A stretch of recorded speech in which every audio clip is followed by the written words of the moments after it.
मंत्र दिया, कौन सा? ओम नमो भगवते वासुदेवाय। ध्रुव जी गए तिरात्रांते कापित्थवदरासना। 3 महीने तक कैथा खाया, फिर बिल्वपत्र खाया, फिर समाधि लगाई और इसके बाद भगवान को ही प्रकट कर दिया। कल आपने श्रवण किया कि जब भगवान प्रकट हो गए तो ध्रुव जी भगवान को एक टक देख रहे कि हमें तो संस्कृत के श्लोक भी नहीं आते, कैसे प्रार्थना करो। मेरी माँ ने, छोटी माँ ने बताया था कि जंगल में भगवान मिलेंगे। मेरी माँ ने बताया था, मेरे गुरुजी ने भी बताया था, लेकिन किसी ने ये नहीं बताया कि भगवान मिलेंगे तो हमें क्या करना पड़ेगा। तो भगवान सामने है, मैं क्या करूं? आपके भी जीवन में कभी अगर ऐसी समस्या आवे कि समझ में ना आवे क्या करें, तो जो ध्रुव जी कर रहे हैं वो करें। ध्रुव जी ने क्या किया? ध्रुव जी मुस्कुरा दिए। क्या किए? मुस्कुराने लगे। ध्रुव जी को जो मुस्कुराते हुए देखे तो नारायण मुस्कुराने लगे। ध्रुव और नारायण को जब मुस्कुराते हुए देखे तो देवता मुस्कुराने लगे। देवताओं को जो मुस्कुराते हुए देखे तो विदुर जी मुस्कुराने लगे। विदुर को मुस्कुराते हुए देखे तो मैत्रेय मुनि मुस्कुराने लगे। और विदुर मैत्रेय को देख करके परीक्षित जी मुस्कुराने लगे। परीक्षित जी को देख करके सुखदेव जी तो क्यों मुस्कुरा रहे हैं सब? ध्रुव जी तो इसलिए मुस्कुरा रहे हैं कि प्रभु हमें कुछ आता जाता नहीं, क्या करें। और जीवन में जब ऐसा किसी श्रेष्ठ के सामने पड़े, क्या करें? तो मुस्कुरा के अभिवादन करिए। ध्रुव जी का बड़ा सुंदर भाव है, प्रभु तुम्हें देख कर आज जी चाहता है, तुम्हें श्याम सुंदर नैनों में बसाए, तेरे पाँव धोवे हम फूलों के रस से, तुम्हें आज नहलाए हम चांदनी से। प्रभु आपको देख के मेरी इच्छा कर रही है कि आपको इन नेत्रों में बिठा लें, नेत्रों में बिठा लें। इतनी सुंदर बाकी झांकी आपकी, नेत्रों में बिठा लें और नेत्रों में बिठा करके पलकों को बंद कर लें और हमेशा के लिए आपको अपने इन्हीं नैनों में बिठा लें। मेरा मन कर रहा है कि आपके चरणों से तो गंगा जी निकली हैं, तो छोटे मोटे जल से आपका पाद क्या प्रक्षालन करूं, तो तेरे पांव धोएं हम फूलों के रस से। और आपको स्नान कराएं तो किससे कराएं? बोले चांदनी से स्नान कराएं। लेकिन भगवान ने कहा तो समस्या क्या है? ध्रुव जी कहते लेकिन प्रभु मगर आज हम मुंतजिर हैं तुम्हारे, मगर आज हम मुंतजिर हैं तुम्हारे, जो तुम मुस्कुराओ तो हम मुस्कुराए, जो तुम मुस्कुराओ तो हम मुस्कुराए। लेकिन प्रभु मैं आपका दास हूं, मैं कुछ कर नहीं सकता, बस आप एक बार मुस्कुरा दो और हम भी मुस्कुरा दें। एक बार मुस्कुरा दें। अच्छा, आप भगवान के मंदिर में पूजन करने जाएं तो आप कैसे मानेंगे कि भगवान आपको देख के मुस्कुरा रहा है? प्रश्न बनता है ना। आप कैसे मानेंगे कि भगवान आपके ऊपर कृपा करने वाले हैं? बताएं। किसी मंदिर देवालय में जाएं और जाते ही बिना मांगे अगर पुजारी जी आपको प्रसाद दे दें तो आप मानिए कि ठाकुर मुस्कुरा रहा है। अगर आप किसी मंदिर देवालय में जाएं और जाते ही कोई पुष्प ऊपर से नीचे गिर जाए आपके पास तो मान लीजिए कि भगवान की कृपा होने वाली है। भगवान मुस्कुरा रहे। केवल ईश्वर से एक प्रार्थना करें कि प्रभु जो तुम मुस्कुराओ तो हम जो वो मुस्कुरा दे। ध्रुव जी कहते मैं तो छोटा सा बालक हूं, मैं क्या कर सकता हूं। तो ध्रुव जी को जब मुस्कुराते देखे तो भगवान मुस्कुराने लगे, और जब भगवान मुस्कुराने लगे तो देवता मुस्कुराने लगे। देवता क्यों मुस्कुरा रहे? देवता लोग सोच रहे हैं कि देखो ये कितना पागल है, साक्षात सामने नारायण खड़े हैं, जितना चाहे उतना मांग ले, लेकिन ये तो पगला मुस्कुरा रहा है खड़े होकर। विदुर मैत्रेय क्यों मुस्कुराने लगे? विदुर मैत्रेय सोच रहे हैं कि भक्त और भगवान का मिलन हो रहा है, और स्वार्थी देवता आज भी मांगने के चक्कर में फंसे है ना।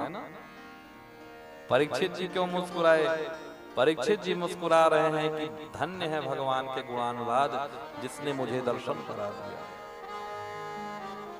सुखदेव जी क्यों मुस्कुरा रहे हैं? सुखदेव जी कह रहे हैं परीक्षित अभी तक सोच रहा था कि 7 ही दिन मेरे पास है, रो रहा था, कह रहा था मैं मर जाऊंगा, लेकिन आज देखो भगवान के गुणानुवाद इतने अच्छे हैं कि सुन करके देखो मुस्कुरा रहा है।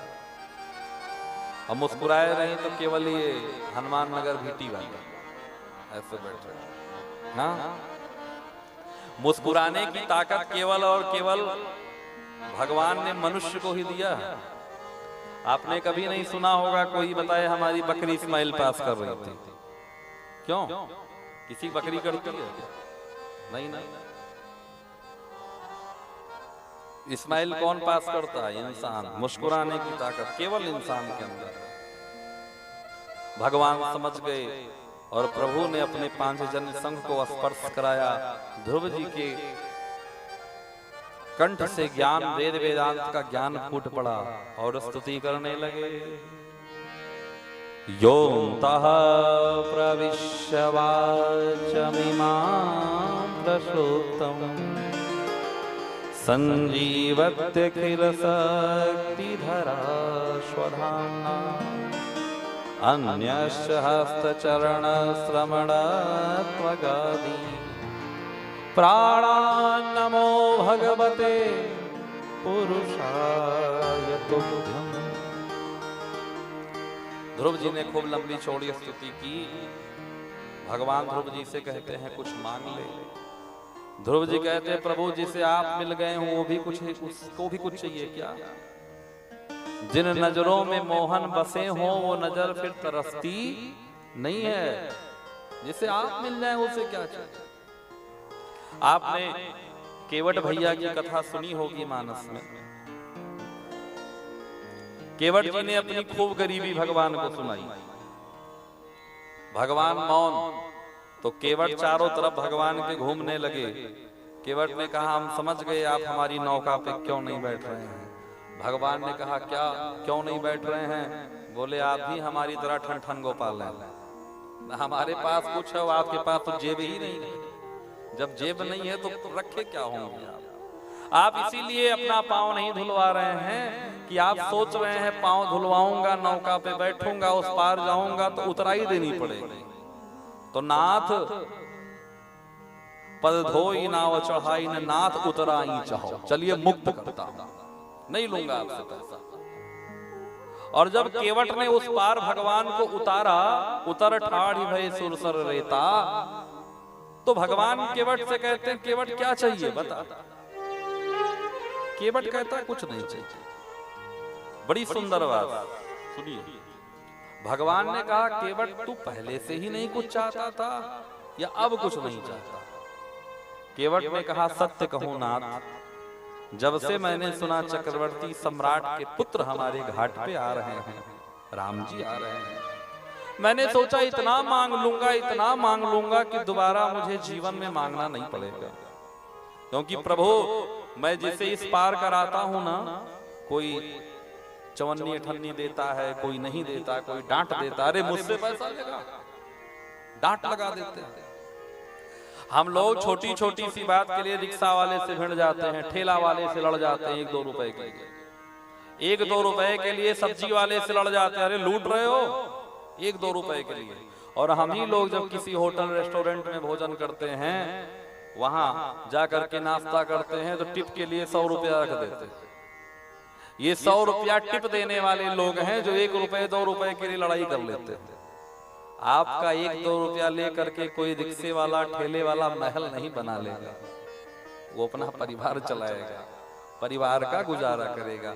कभी भी किसी गरीब का हक नहीं मारना चाहिए, कभी भी किसी निर्धन का हक नहीं मारना चाहिए।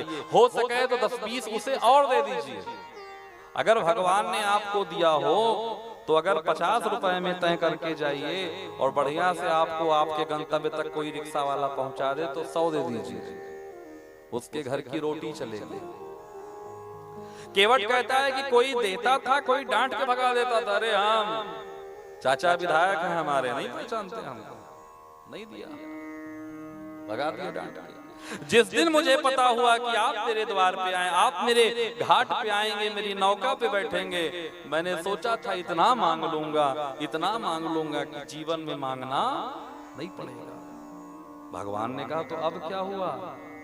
केवट कहता, नाथ जब से आपको देखा है ना, मेरे मांगने की प्रवृत्ति ही खत्म हो गई, मेरे मांगने की प्रवृत्ति खत्म हो गई सरकार, कुछ नहीं चाहिए। भगवान ने धीरे से माता जानकी की तरफ देखा, मैया जानकी ने अपनी मुनरी उतार दी, भगवान राम को दिया, भगवान देने लगे। केवट ने कहा नहीं सरकार, फिरती बार लौटते समय आप जो देंगे वो मैं ले लूंगा, लेकिन अपनी कुछ नहीं दूंगा। आपका दर्शन करने के बाद ना जाने क्यों मेरे मांगने की इच्छा ही समाप्त हो गई, मेरे मांगने की इच्छा समाप्त हो गई। आज ध्रुव जी भी यही कह रहे हैं कि प्रभु आपका दर्शन हुआ। कल आपने सुना ना, तेरी शरण में आके मैं धन्य हो गया, जन्मों की प्यास थी जो, जन्मों की प्यास थी जो संपन्न हो गया, तेरी शरण में आके मैं धन्य हो गया। ध्रुव जी को भगवान की प्राप्ति हुई। श्री सुखदेव जी परीक्षित से कहते हैं, परीक्षित आज ध्रुव ने अपनी माँ सौतेली माँ के वचनों से व्यथित होकर के भगवान की आराधना की, और हुआ क्या? ध्रुव सगलानि जप्यम हरि नाम, पावा अमित अनुपम ठाओ, पावा अमित अनुपम ठाओ, पावा अनुपम ठाओ।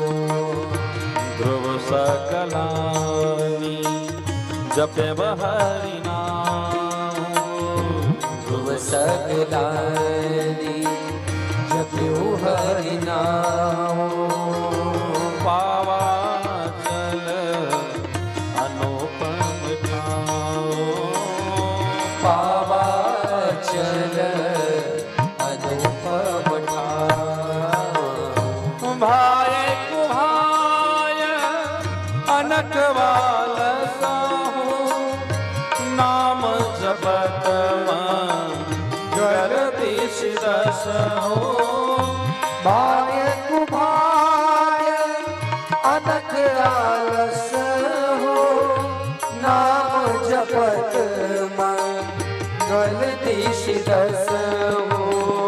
कहु कहाँ लगी नाम बड़ाई, कहु कहाँ